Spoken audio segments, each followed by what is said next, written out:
Hi. Hi. Yeah. Welcome back to the 5-4. I hope you're having a very good day, or I hope you will have a good day. Whichever one applies to you, just know that I care. So yeah, today's topic, today's talk, today's discussion, whatever you want to call it, is going to be about you. About you watching me or listening to me, whichever one you decide to do or whichever one you are currently doing, because I decided that already. But yeah, today's talk is about you. It is about you because you are the reason why this whole gospel exists. You are the reason why Christ came to die. You and me are the reason why Christ came to die. So, we are going to start our journey in Acts when Peter was going to preach to Cornelius. So before he went up, before even he was going to go, even he was going, he had a dream, a vision, a trance, whichever one you want to call it.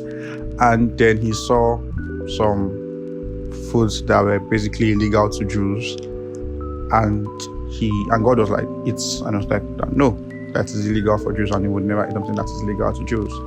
Christ was like, this happened three times. And Christ was like, "Do not call something I have created unclean, because I created it." This is me paraphrasing. But yeah. And then Paul woke up and then he went to preach to Cornelius. They came to carry him. The same thing, he went to preach to Cornelius. And the reason why that was important, the reason why it had to happen before he went to visit Cornelius, was because Cornelius was a Gentile, and according to Jews, Gentiles are unclean. Gentiles are basically people that's not Jews. So if you are not a Jew, you are automatically a Gentile. Jews were very racist. Well, if you aren't a Jew, you were automatically a Gentile, and to Jews, Gentiles are very unclean. Yeah, and even when Peter came back, the Christians, they were angry with him, but then he explained everything to them. And they were like, "Oh my God, God is so gracious," and he extended his grace. He extended the privilege. I actually like the word, privilege, to be saved, to the Jews to be saved. Yeah. And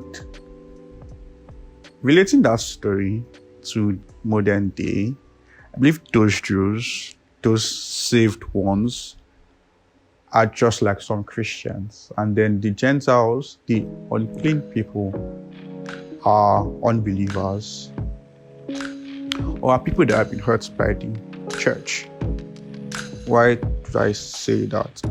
So, they forget, by they I mean the Jews there and some of the Christians in today's age, they forget that they didn't do anything to be saved by Christ.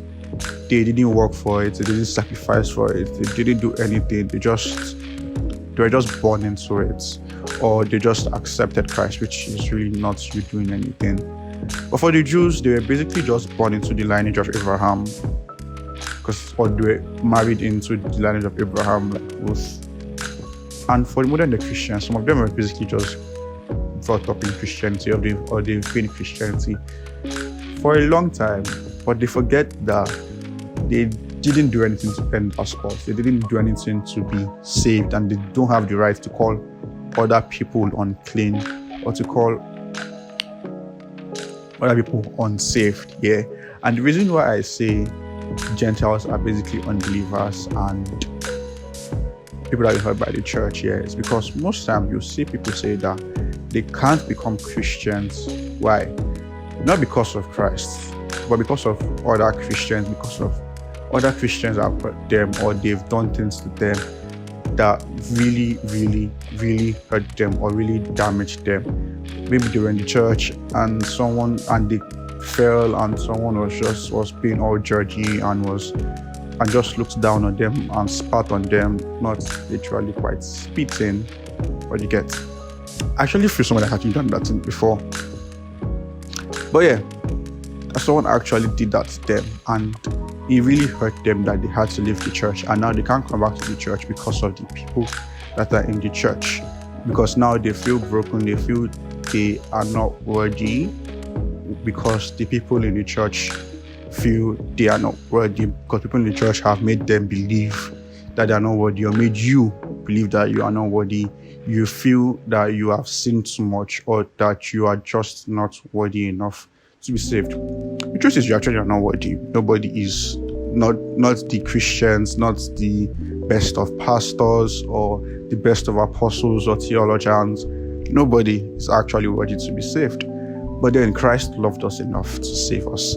And that is the good thing about Christianity. That is the good news about the Bible, is that yes, you are not worthy, but Christ still loves you. And there is no amount of sin you can sin, no amount of bad you can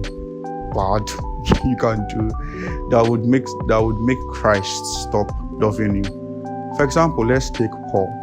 Paul is, I don't think anybody would dispute this fact, one of the most influential people in the Bible, probably just coming in behind Jesus, Abraham, and the likes.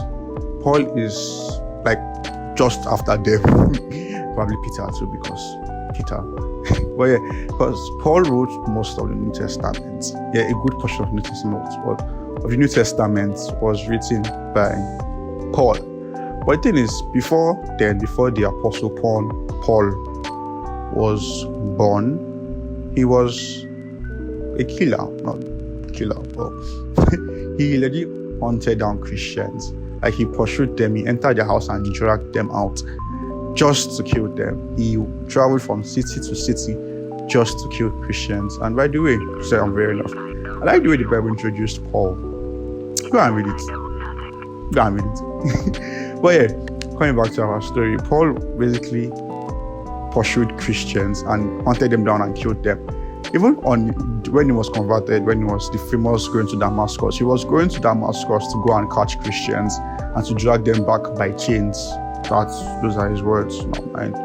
He was legit planning to go to Damascus, get Christians, put them in chains, and carry them back to, I think it was Jerusalem, if I'm not mistaken. And then in that position, Christ came to him. Christ met him there, and Christ was like, I will use you. And he was saved by Christ. He didn't do anything to be saved. He wasn't worthy at all. But Christ still thought him worthy enough to die for him. Christ still thought that he was worthy enough for him to die for him, to shed blood and to give his life for him. And it's the same thing that applies with everybody. I mean, you cannot tell me that you have done things worse than Paul. Have you killed a lot of Christians? I mean, there are a lot of people now that insult Christians and everything, yeah. But you really cannot compare that to killing Christians. You really cannot compare, no matter the sin you have done, you really cannot compare it to killing people. And even if you have killed people, it still really doesn't matter, because it just doesn't matter. Because Christ loved us, and it is not because you worked for your salvation that you earn your salvation. You earn your salvation because Christ is giving it to you. You do nothing to earn it.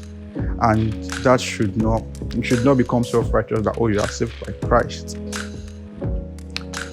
Yes, you are saved by Christ, but it has nothing to do with you. And I would end today's episode with a quote from Tim Keller that I really love. It's a quote from his book, The Reason for God. Belief in an age-old skepticism. God, I've said rubbish. But The Reason for God by Tim Keller, that's the book. You guys should read it. It's a very beautiful book. Here's the quotes. I'll have to read it from Ashken. So, yeah. Here's the quote. This is basically, in Christ, I could know I was accepted by grace, not only despite of my flaws, but because I was willing to admit them. The Christian gospel is that I am so flawed that Jesus had to die for me. Yet I am so loved and valued, and that Jesus was glad to die for me. I'll see you again next week. Peace.